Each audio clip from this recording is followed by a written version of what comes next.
आदाब अर्ज़ पाकिस्तान पीपल्स पार्टी और मौलाना फजल रहमान के दरमियान एक अहम मुलाकात कराची में हुई है और इस मुलाकात के बाद पाकिस्तान पीपल्स पार्टी की जानिब से अहम दावा सामने आए। पाकिस्तान पीपल्स पार्टी के वफद में शामिल एक पाकिस्तान पीपल्स पार्टी के अहम रहनुमा और रुकन सिंध असम्बली इमदाद पिताफी ने दावा किया है कि मौलाना फजल रहमान ने सदर आसिफ अली जरदारी के हवाले से एक अहम पैगाम दिया है और उन्होंने ये भी दावा किया है कि इस मुलाकात के बाद उनका दावा है, जो कि पाकिस्तान पीपल्स पार्टी का ये दावा है कि मुस्तकबिल में पाकिस्तान पीपल्स पार्टी सदर पाकिस्तान आसिफ अली जरदारी और JUI के सरबराह मौलाना फजल रहमान आपको एक पेज पर दिखते हुए मिलेंगे। इसका मतलब ये है कि मुस्तकबिल में इस बात का कभी इम्कान है कि सदर आसिफ अली जरदारी और मौलाना फजल रहमान के दरमियान सियासी फासले सुकड़ कर किसी हम आहंगी में तब्दील हो सकते हैं। और इसका ये भी मतलब है कि मौलाना फजल रहमान मुस्तकबिल में सिंध में पाकिस्तान पीपल्स पार्टी की किसी मुखालिफ बड़े इत्तेहाद का शायद हिस्सा ना हो। और इस मुलाकात के बारे में जिसका दावा जो है ख़ुद पाकिस्तान पीपल्स पार्टी के रहनुमा इमदाद पिताफी ने किया है, उन्होंने क्या बातचीत की है पहले मैं वो सुना दूँ, उसके बाद जो ये वफ़द की जिसमें नासिर शाह, शर्जील इनाम, मेमन, इमदाद पिताफी, मौलाना फजल रहमान और दीगर रहनुमा मौजूद थे, उसमें क्या बातचीत हुई वो मैं आपको सुनाता हूँ। पहले ये दावा सुन लें, उसके बाद मैं आता हूँ कि आगे बातचीत क्या हुई। वो हमेशा जरदारी साहब के साथ तो उनके मैंने अर्ज किया ना, तो जरदारी साहब आपने देखा जब 26वीं आईनी तरमीम हो रही थी उसमें भी मौलाना फजल रहमान को चेयरमैन बिलावल भुट्टो साहब अपने पिच पे लाए, उन्होंने उस आईनी तरमीम में उनको साथ मिलाया और बड़ा ये मुश्किल टास्क था और मौलाना साहब उस पर भी एग्री किए। तो मौलाना साहब ने बहुत मैं ख्वाहिशात का इज़हार किया और आगे चल के इंशाअल्लाह ताला पाकिस्तान पीपल्स पार्टी और मौलाना साहब एक पेज पे होंगे। एक अच्छी खबर मिलेगी। एक बड़ी खबर आपने दी है कि वो हमेशा जरदारी साहब के साथ तो उनके मैंने अर्ज किया ना, तो जरदारी साहब आपने देखा जब 26वीं आईनी तरमीम हो रही थी उसमें भी मौलाना फजल रहमान को चेयरमैन बिलावल भुट्टो साहब अपने पिच पे लाए, उन्होंने उस आईनी तरमीम में उनको साथ मिलाया और बड़ा ये मुश्किल टास्क था और मौलाना साहब उस पर भी एग्री किए। तो मौलाना साहब ने बहुत मैं ख्वाहिशात का इज़हार किया और आगे चल के इंशाअल्लाह ताला पाकिस्तान पीपल्स पार्टी और मौलाना साहब एक पेज पे होंगे। एक अच्छी खबर मिलेगी। एक बड़ी खबर आपने दी है कि पीपल्स पार्टी के रहनुमा इमदाद पिताफी ने आज सिंध असम्बली में मुझसे बातचीत करते हुए जो दावा किया है, अगर इस दावे का जायज़ा लिया जाए तो इसका मकसद यही होगा कि ये जो बातें की जा रही थी कि शायद मौलाना फजल रहमान की सरबराही में या मौलाना फजल रहमान के आशीर्वाद से या मौलाना फजल रहमान की मौजूदगी में या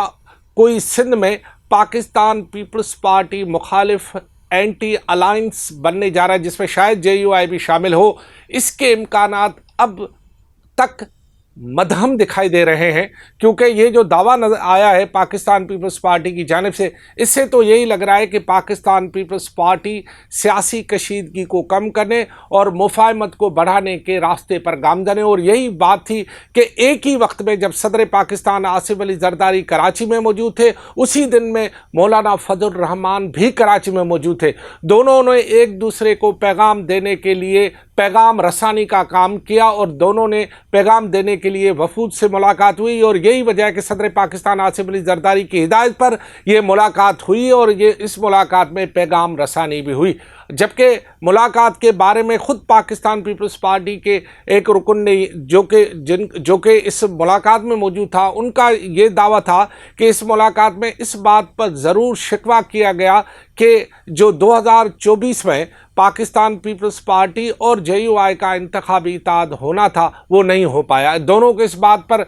यानी रंज था कि अगर ऐसा हो जाता कि 2024 में इन दोनों का इत्तेहाद हो जाता, जो कि इत्तेहाद लाज़मी बराबरी की बुनियाद पर होता, लेकिन शायद कुछ ऐसे नुकात थे जिन पर दोनों जमायतों ने इत्तेफाक नहीं हो पाया, जिसकी वजह से 2024 में उनके दरमियान कोई सीट एडजस्टमेंट के हवाले से कोई बातचीत नहीं पास सकी। और अब جبکہ پاکستان پیپلز پارٹی کا یہ نواں دعویٰ سامنے آیا ہے کہ مستقبل میں مولانا فضل الرحمان اور پاکستان پیپلز پارٹی ایک پیج پر ہو سکتے ہیں۔ تو اس کا مقصد یہ ہے کہ مستقبل کے سینئروں کو دیکھتے ہوئے آنے والے بلدیاتی انتخابات اور اس کے بعد عام انتخابات کے حوالے سے پاکستان پیپلز پارٹی مولانا فضل الرحمان سے زیادہ الجھنا نہیں چاہتی، بلکہ اس کو قریب رکھنا چاہتی ہے۔ اور یہی وجہ ہے کہ کراچی آمد پر پاکستان پیپلز پارٹی کے ایک وفد نے خیر سگالی ملاقات کی۔ میں نے آپ کو بتایا کہ ملاقات کے دوران صدر پاکستان آصف علی زرداری بھی کراچی میں تھے، اور جبکہ مولانا فضل الرحمان بھی کراچی میں تھے۔ دونوں کے درمیان ایک وفود کی ملاقات ہوتی ہے، عین ممکن ہے کہ وہاں پر دونوں کے درمیان کوئی ٹیلی فون کے ذریعے بھی بات چیت ہو رہی ہوگی یا ہو گئی ہوگی، کیونکہ اس ملاقات میں بہرحال میں نہیں تھا، اور جو ملاقات میں موجود ہے ان کا یہ دعویٰ تھا کہ اس بات پر دونوں نے جو ہے ذکر کیا کہ 2024 میں ہمارا انتخابی اتحاد ہوتے ہوتے رہ گیا۔ یہ جو نئی بات ہے، اس کو اگر جوڑا جائے تو اس سے یہ لگ رہا ہے کہ مستقبل میں پاکستان پیپلز پارٹی کی یہ خواہش ہے کہ مولانا فضل الرحمان جو ہے وہ اینٹی پیپلز پارٹی الائنس کے بجائے سندھ میں ان کے ساتھ جڑے رہیں، یا ان کے ساتھ کم سے کم سیٹ ٹو سیٹ ایڈجسٹمنٹ کے سلسلے میں ان کے ساتھ رہیں، اور مختلف سیاسی معاملات میں جو کہ بڑے معاملات ہیں جن میں متوقع طور پر کوئی بھی اسمبلی میں بات چیت ہو، تو اس میں کم سے کم وہ کسی ایک نقطے پر اتفاق کر جائے۔ تو یہ نئی ڈیولپمنٹ ہوئی ہے ایک ملاقات کے بعد، اور اس ملاقات کا نتیجہ آنے والے دنوں میں مزید نکلے گا۔ اور اس ملاقات میں صدر پاکستان آصف علی زرداری کے لیے مولانا فضل الرحمان نے پیغام بھی دیا ہے، جس کی تصدیق کسی حوالے سے ہو گئی ہے۔ خدا حافظ۔